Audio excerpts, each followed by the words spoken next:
भाजपा की केंद्रीय सरकार और इनकी गोदी मीडिया ने जमकर अपनी पीठ थपथपाई जब इंडिया फोर्थ लार्जेस्ट इकोनॉमी हो गया था। लेकिन आज भी देखा जाए तो पर कैपिटा इनकम में इंडिया बहुत पीछे है, और पर कैपिटा इनकम के हिसाब से इंडिया जो है बड़े बड़े देश छोड़ो अभी छोटे छोटे देशों से भी पीछे होने लग गया है।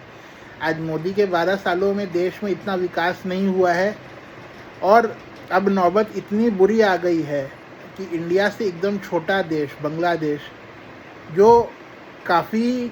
सालों बाद आज़ाद हुआ था, ऑलमोस्ट 25 साल बाद भारत के आज़ाद होने के बाद आज़ाद हुआ था, जिसकी जो है पॉपुलेशन भी इंडिया से बहुत कम है और जिसकी जो है इकोनॉमी भी इंडिया से बहुत छोटी है, वो देश अब भारत को पर कैपिटा इनकम में ओवरटेक करने जा रहा है। आज IMF का कहना है कि इंडिया की जो पर कैपिटा इनकम $2800 है, उसको बांग्लादेश ओवरटेक कर लिया, क्योंकि उनकी पर कैपिटा इनकम $2900 होने जा रही है, $2900। ये एक शर्म की बात है, ये बहुत दुख की बात है कि नरेंद्र मोदी ने 12 साल में सिर्फ कॉरपोरेट्स के लिए काम किया और देश के अमीरों को और अमीर बनाने के लिए काम किया, जबकि देश का जो आम नागरिक है, जो गरीब, जो मिडिल क्लास, जो कॉमन मैन है, वो और गरीब ही होता गया है, उसके हित में कोई काम नहीं किया। आज इसी वजह से देश में जो देश का 40% वेल्थ है वो सिर्फ चंद अमीरों के हाथ में, और बाकी जो देश के जो मेजॉरिटी जनता है उसके हाथ में सिर्फ 15% से भी कम वेल्थ है देश का, जिस वजह से आज ये डिस्क्रिपेंसी हो रही है, जिसकी वजह से आज ये देश में इकोनॉमिक एक प्रॉब्लम जो दिख रही है, ये एक बहुत बड़ा गैप है, बहुत बड़ा एक होल है हमारी इकोनॉमी में, जिसके लिए सरकार को कुछ ना सल्यूशन दिख रहा है, क्योंकि सरकार बस इसमें बिजी है अपने चुनाव प्रचार में और अपने कॉरपोरेट मित्रों को जो है और अमीर बनाने में। आज देश के किसान, देश के युवा, देश के मजदूर, देश का आम नागरिक, मिडिल क्लास, सबके ऊपर एक जो प्रेशर पड़ रहा है महंगाई का, रुपए के गिरने से जो प्रेशर पड़ रहा है, इकोनॉमी का जो है प्रेशर है, उस वजह से आज देश में महंगाई, देश में जो है इनकम कम हो रही है लोगों की, महंगाई इतनी ज़्यादा बढ़ रही है, लेकिन सरकार को कोई मतलब नहीं है। और अब जब बांग्लादेश जैसा छोटा देश जो हमसे बहुत पीछे था एक समय में, आज अगर उसकी पर कैपिटा इनकम हमारे देश से इतनी ज़्यादा आगे हो जाती है, तो ये मोदी सरकार का एक बहुत बड़ा फेलियर दर्शाता है, बहुत बड़ा एक जो है उन्होंने जिस तरीके से देश को बर्बाद और कमज़ोर किया, जिस तरीके से हमारी इकोनॉमी को खोखला किया है अपने चंद अमीर मित्रों को फ़ायदा पहुंचाने के लिए, उसका असर अब नंबर्स में भी दिखने लगा है। और अब जो है ये चीज़ किसी से छिपी भी नहीं है। इन लोगों ने चाहे जितनी कोशिश कर ली GDP का डेटा मैनिपुलेट करने की, मेथड चेंज करने की,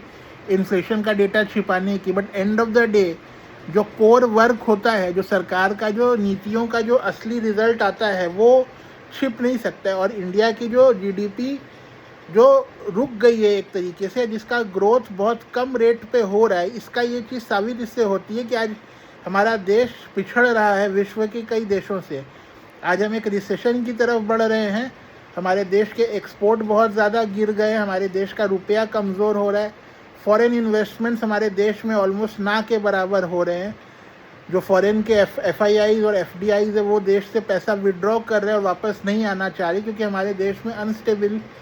सरकारी नीतियां हैं, हमारे देश में एक प्रॉब्लम चल रही है, क्योंकि इकोनॉमी को कोई एड्रेस नहीं कर रहा है। जो हमारी इकोनॉमी की जो प्रॉब्लम चल रही है उसको एड्रेस करने के लिए ना सरकार कोई नीति बना रही है, ना इसके ऊपर कोई ध्यान दे रही है। आज इस वजह से हमारे देश में ये नौबत आ गई है कि गरीब और गरीब होता जा रहा है। किसान और मजदूर जो है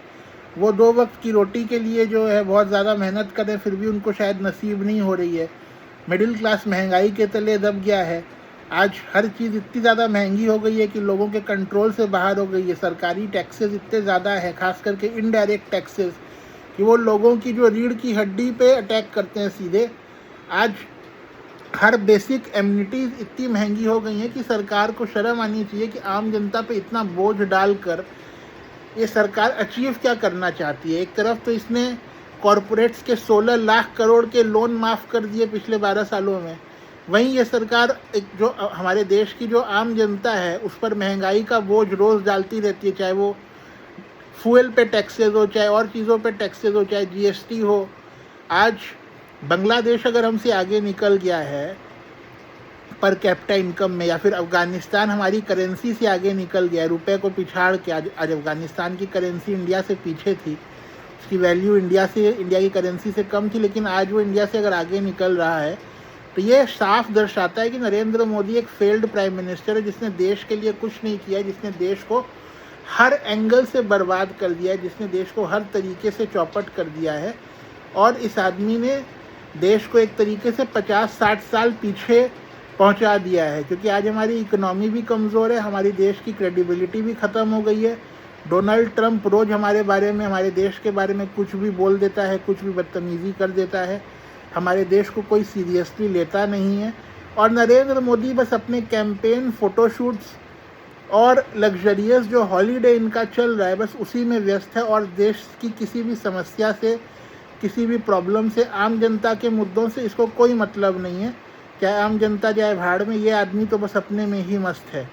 इसको देश की ना कोई चिंता थी ना है। ये बस ट्रंप और अडानी और ऐसे कुछ लोगों की जो ऑर्डर फॉलो करने में बस